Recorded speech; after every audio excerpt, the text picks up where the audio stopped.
ಗೆಳೆಯರ ನಮಸ್ಕಾರ. ಕ್ರಾಂತಿಭೂಮಿ ವರ್ಲ್ಡ್ ಥಿಂಕರ್ಸ್ನಲ್ಲಿ ಸ್ವಾಗತ. ನಾನು ಪೂಜಾ ಎಸ್ಪಿ. ಬೀದರ್ ನಗರದ ಜೀಜಾಮಾತಾ ಪ್ರೌಢಶಾಲೆಯಲ್ಲಿ ಅಂಚೆ ಜನಸಂಪರ್ಕ ಅಭಿಯಾನಕ್ಕೆ ಶ್ರೀಮತಿ ವಿ ತಾರಾ ಅಂಚೆ ಸೇವೆಗಳ ನಿರ್ದೇಶಕರು ಚಾಲನೆ ನೀಡಿದರು. ಸಮಾರಂಭವನ್ನು ಉದ್ಘಾಟಿಸಿ ಮಾತನಾಡುತ್ತಾ, ಮಕ್ಕಳಿಗೆ ಅಂಚೆ ಸೇವೆಗಳ ಬಗ್ಗೆ ಮಾಹಿತಿ ಇರಬೇಕು, ಸಣ್ಣ ಉಳಿತಾಯದ ಬಗ್ಗೆ, ಆರ್ಥಿಕ ನಿರ್ವಹಣೆಯ ಬಗ್ಗೆ ಮಕ್ಕಳಲ್ಲಿ ಜಾಗೃತಿ ಮೂಡಿಸಬೇಕು. ಅಂಚೆ ಇಲಾಖೆಯಲ್ಲಿ ಲಭ್ಯವಿರುವ ಫಿಲಾಟಲ್ಲಿ ಅಂಚೆ ಚೀಟಿಗಳ ಸಂಗ್ರಹಣೆಯ ಹವ್ಯಾಸವನ್ನು ಅರಿತುಕೊಂಡಲ್ಲಿ ಮಕ್ಕಳ ಸರ್ವತೋಮುಖ ಬೆಳವಣಿಗೆಯಲ್ಲಿ ಸಹಕಾರಿ ಆಗಲಿದೆ ಎಂದರು.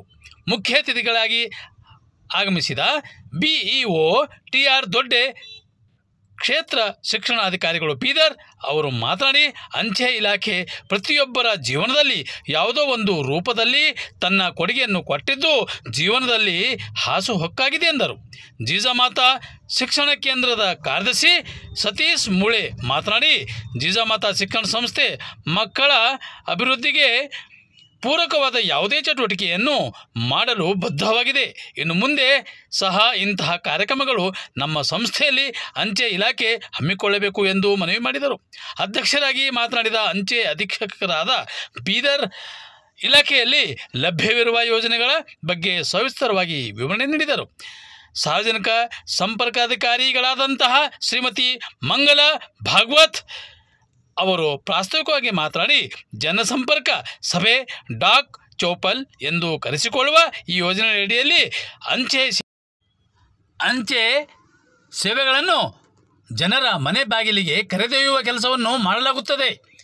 ಇವತ್ತಿನ ದಿನ ಅಂಚೆ ಇಲಾಖೆಯ ಬಹುತೇಕ ಎಲ್ಲ ಸೇವೆಗಳು ಇಲ್ಲಿ ಲಭ್ಯವಿವೆ. ಅದು ಆಧಾರ್ ಕಾರ್ಡ್ ಅಪ್ಡೇಟ್ ಇರಬಹುದು, ಮಕ್ಕಳ ಸೇವಿಂಗ್ ಅಕೌಂಟ್ ತೆರೆಯುವುದು ಇರಬಹುದು, ಯಾವುದೇ ಕೆಲಸ ಇರಬಹುದು ಎಂದರು. ಈರಣ್ಣ ಬಡಿಗೇರ್ ಸ್ವಾಗತಿಸಿದರು. ಭೀಮಸಾ ಈರಣ್ಣ ವಂದಿಸಿದರು. ಮಂಗಳ ಭಾಗವತ್ ಅವರು ಅಚ್ಚುಕಟ್ಟಾಗಿ ನಿರೂಪಿಸಿ ಕಾರ್ಯಕ್ರಮದ ಉದ್ದೇಶವನ್ನು ಅಂಚೆ ಇಲಾಖೆ ಸೇವೆಗಳ ಬಗ್ಗೆ ತಿಳಿಸಿದರು. IPPBಯ ಸೀನಿಯರ್ ಮ್ಯಾನೇಜರ್ ವಿಜಯಕುಮಾರ್ ಪೋಲ್, ಶಂಭುಲಿಂಗವಾಲ್ ದೊಡ್ಡಿ, ಮುಖ್ಯ ಉಪಾಧ್ಯಕ್ಷರಾದಂತಹ ಗಣ್ಯರು ಉಪಸ್ಥಿತರಿದ್ದರು. ಜೊತೆಗೇ ಮುಖ್ಯ ಗುರುಗಳು ಹೆಡ್ ಮಾಸ್ಟರ್ ಪರಮೇಶ್ವರ್ ಬಿರಾದರ್, ಇತರೆ ಗಣ್ಯರುಗಳು, ನಾಗರಿಕರು, ಅವ ಮಕ್ಕಳ ಪಾಲಕರು ಈ ಸಂದರ್ಭದಲ್ಲಿ ಉಪಸ್ಥಿತರಿದ್ದರು.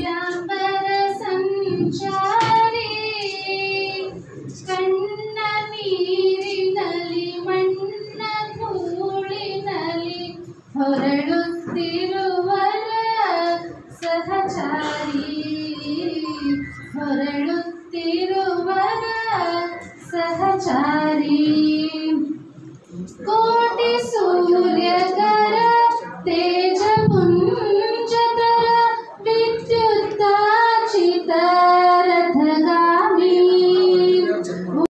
ಹಾರ್ದಿಕವಾಗಿ ಸ್ವಾಗತವನ್ನು ಕೊಡಿ.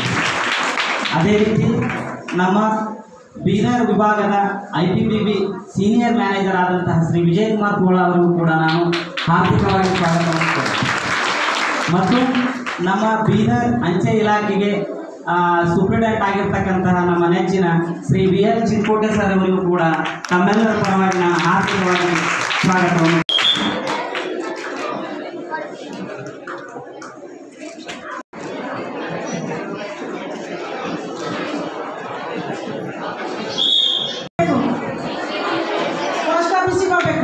ಪೋಸ್ಟ್ ಆಫೀಸಿಗೆ ಹೋಗ್ಬೇಕಂದ್ರೆ ಸ್ಕೂಲಿಗೆ ರಜೆ ಹಾಕಬೇಕು.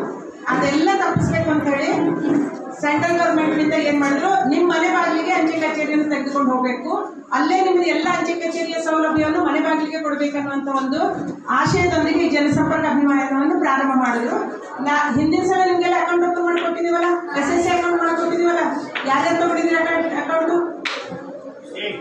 ಸಣ್ಣವ್ರು ಯಾರಿಲ್ಲ? ಈಗ ಅದರಲ್ಲಿ ಅದನ್ನು ಬಿಟ್ಟು ಈಗ ಏನು ಮಾಡಬೇಕು, ಎಲ್ಲರೂ ಒಂದೊಂದು 100 ರೂಪಾಯಿ ಆರ್ ಡಿ ಅಕೌಂಟ್ ತೆಗಿಬೇಕು. ಇವತ್ತು 100 ರೂಪಾಯಿ ತಿಂಗಳ ಜಮಾ ಮಾಡ್ತೀರಿ? ಎಷ್ಟು ಜನ ಜಮಾ ಮಾಡ್ತೀರಿ ಪ್ರತಿ ತಿಂಗಳ 100 ರೂಪಾಯಿ? ಅರೆ ಸರ್, ಫೋಟೋ ತೆಗೆದು ಅದೇ ಟೈಮ್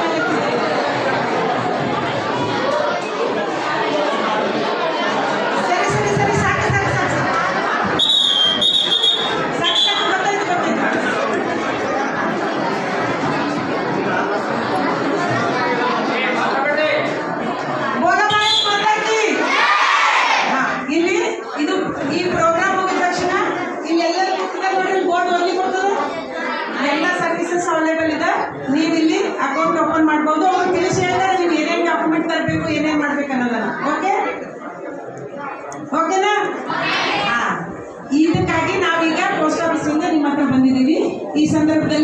ಈ ಉದ್ಘಾಟನೆಯನ್ನು ನೆರವೇರಿಸಿರುವಂತಹ ಮಾತಾಡೋರ ನೀವೇ ನಮ್ಮೆದುರಿರುವಂತಹ ಶ್ರೀಮತಿ ಡಿ ತಾರಾ ಅವರು ನಿಮ್ಮನ್ನು ಉದ್ದೇಶಿಸಿ ಮಾತನಾಡ್ತಾರೆ. ಚೆನ್ನಾಗಿ ಕೇಳ್ಕೋಬೇಕು, ನಿಮಗೂ ಅವರಾಗೆ ಆಗ್ಬೇಕಲ್ಲ.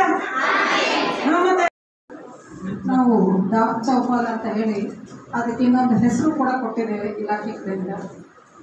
ಡಾಕ್ ಚೌಪಾಲ್ ಅಂತ ಹೇಳಿದ್ರೆ ಲೋಕಲ್ ಡಿಗ್ನಿಟ್ರೀಸ್, ನಮ್ಮ ವೇದಿಕೆ ಮೇಲಿರುವಂಥ ಗಣ್ಯರು ಮತ್ತು ಜನರು. ಆದರೆ ಇವತ್ತಿನ ಮುಖ್ಯ ಪಾತ್ರ ವಹಿಸಿರೋದು ನಮ್ಮ ಪುಟಾಣಿ ಮಕ್ಕಳು. ಹೇಳ್ತಿದ್ದೀವಿ, ನೀವೆಲ್ಲರೂ ದೇಶದ ಭವಿಷ್ಯ. ಏನಪ್ಪ ಇದೆ ಅಂಚೆ ಇಲಾಖೆಯಲ್ಲಿ ಅಂತ ನಿಮ್ಗೆ ಅನ್ನಿಸ್ಬೋದು. ಅಂಚೆ ಕಚೇರಿಗೆ ಎಷ್ಟು ಜನ ಹೋಗಿದ್ದೀರಿ? ಕೈ ಎತ್ತಿ ನೋಡೋಣ. ಅಂಚೆ ಕಚೇರಿ ವಿಸಿಟ್ ಮಾಡಿದವ್ರು ಎಷ್ಟು ಜನ ಇದ್ದೀವಿ? ಪೋಸ್ಟ್ ಆಫೀಸ್ಗೆ ಹೋಗಿದ್ರೆ ಇಲ್ವಾ? ಸುಮ್ಮನೆ ಕೈ ಎತ್ತೋದು ಬೇಡ. ಹೋಗಿಲ್ಲ ಅಂದರೆ ಪರವಾಗಿಲ್ಲ. ಈಗ ಅಂಚೆ ಕಚೇರಿ ನಿಮ್ಮ ಬಾಗಿಲ ಹತ್ರನೂ ಬರುತ್ತೆ. ನಿಮಗೆಲ್ಲರೂ ಒಂದು ವಿಸಿಟ್ ಆರ್ಗನೈಸ್ ಮಾಡಬೇಕು ಅಂತ ಹೇಳಿ ನಮ್ಮ SP ಚಿತ್ರಕೋಟೆ ಅವ್ರಿಗೆ ಕೇಳ್ಕೊತೀನಿ. ನೀವೆಲ್ಲರೂ ಪೋಸ್ಟ್ ಆಫೀಸ್ನ ಒಂದು ಸಲ ವಿಸಿಟ್ ಮಾಡಿಕೊಡೋದಕ್ಕೆ ಅವಕಾಶ ದಯವಿಟ್ಟು ನಮ್ಮ ಶಿಕ್ಷಣ ಕೇಂದ್ರದಿಂದಲೇ ಒಂದು ಅವಕಾಶ ಮಾಡಿಕೊಡಿ. ಅದಕ್ಕೆ ಒಂದು ಶನಿವಾರ ಆದರೂ ಪರವಾಗಿಲ್ಲ, ಯಾವುದೋ ಒಂದು ದಿನ ಅಂದರೆ ಅವ್ರಿಗೆ ಅಂಚೆ ಕಚೇರಿಯಲ್ಲಿ ಇತ್ತೀಚೆಗೆ ನಡೀತಾ ಇರುವಂಥ ಕಾರ್ಯಕ್ರಮಗಳು, ಸೇವೆಗಳು, ಇದರ ಬಗ್ಗೆ ಅರಿವಾಗುತ್ತೆ. ಮನೆಗೆ ಹೋಗಿ ಮತ್ತು ಮನೆಯಲ್ಲಿ ಎಲ್ರಿಗೂ ಹೇಳ್ಬೋದು. ಏನು ಅಂಚೆ ಕಚೇರಿ ಅಂದರೆ ಪತ್ರ ಹಾಕ್ಬೋದು, ಪತ್ರ ಪೋಸ್ಟ್ ಮಾಡಿದ್ರೆ ಅದು ತಲುಪುವಂಥದ್ದು, ಅದೊಂದೇ ನಿಮಗೆಲ್ಲ ನೆನಪಲ್ಲಿರುತ್ತೆ. ಸುಕನ್ಯಾ ಸಮೃದ್ಧಿ ಯೋಜನೆ ಹೆಣ್ಮಕ್ಳಿಗೆ ಎಷ್ಟು ಜನರ ಹತ್ರ ಸುಕನ್ಯಾ ಸಮೃದ್ಧಿ ಅಕೌಂಟ್ ಇದೆ? 10 ವರ್ಷದ ಮಕ್ಕಳವ್ರಿಗೆ ಮಾತ್ರ ಅದು ಲಭ್ಯ ಇದೆ. ಅವಾಗ ಕೇಳ್ಬೋದು, ಗಂಡು ಮಕ್ಕಳಿಗೆ ಏನಿದೆ ನಮ್ಮ ಅಂಚೆ ಕಚೇರಿ ಅಂತ.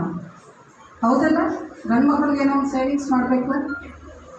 ಗಂಡು ಮಕ್ಕಳಿಗೆ ಅಂಚೆ ಇಲಾಖೆಯಿಂದ ಒಂದು ಸುಂದರವಾದ ಒಂದು ಯೋಜನೆ ಇದೆ.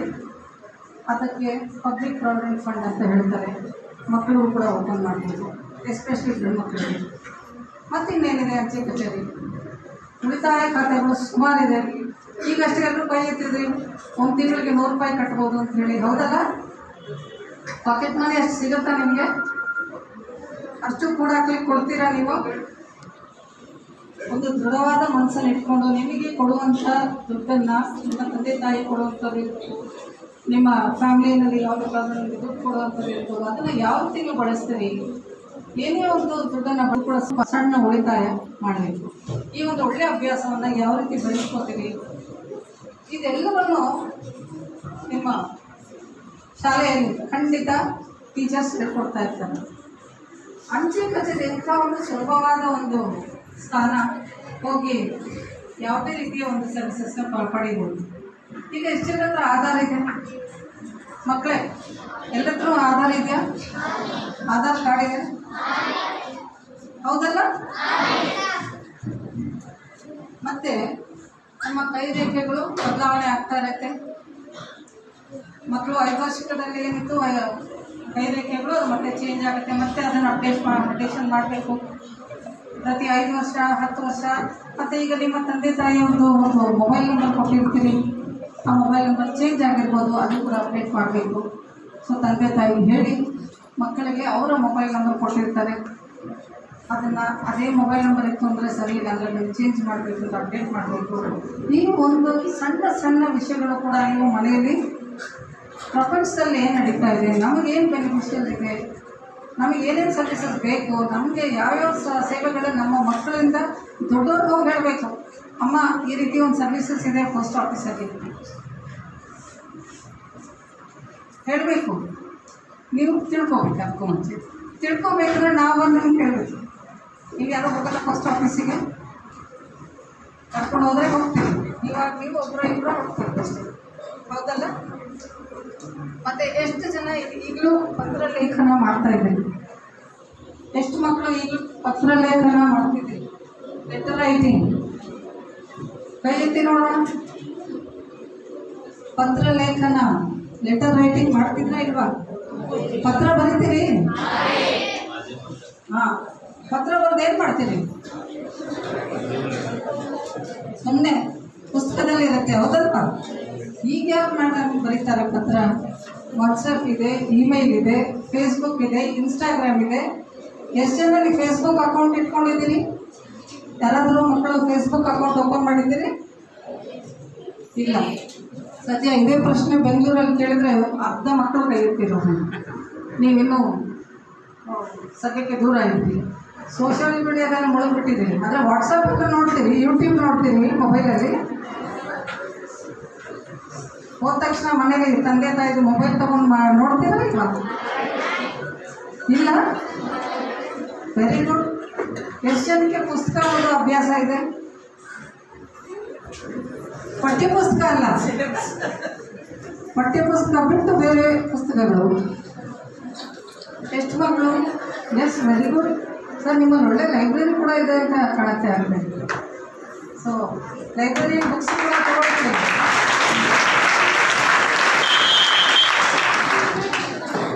ಭಾಳ ಒಂದು ಒಳ್ಳೆಯ ವಿಷಯ, ಭಾಳ ಖುಷಿಯಾಗಿತ್ತು ಅಂದರೆ ನೀವೆಲ್ಲರೂ ಓದೋ ಅಭ್ಯಾಸ ಇಟ್ಕೊಂಡಿದ್ದೀರಿ, ಪತ್ರ ಲೇಖನ ಅಭ್ಯಾಸ ಇಟ್ಕೊಂಡಿದ್ದೀರಿ. ನೀವೆಲ್ಲರೂ ಪೋಸ್ಟ್ ಆಫೀಸ್ ಅವ್ರು ವಿಸಿಟ್ ಮಾಡಿದಾಗ ನಿಮ್ಮ ಕೈಗೊಂದು ಪೋಸ್ಟ್ ಕಾರ್ಡ್ ಕೊಡ್ತೀವಿ. ಒಂದು ಪೋಸ್ಟ್ ಕಾರ್ಡಲ್ಲಿ ನೀವು ಯಾರಿಗೆ ಬೇಕೋ ಅವ್ರಿಗೊಂದು ಸಣ್ಣ ಪತ್ರ ಬರೀರಿ. ಅಂಚೆ ಇಲಾಖೆಗೆ ಬರ್ಲಿಕ್ಕೆ ಮುಂಚೆ I was working as a teacher. So I was working as a teacher,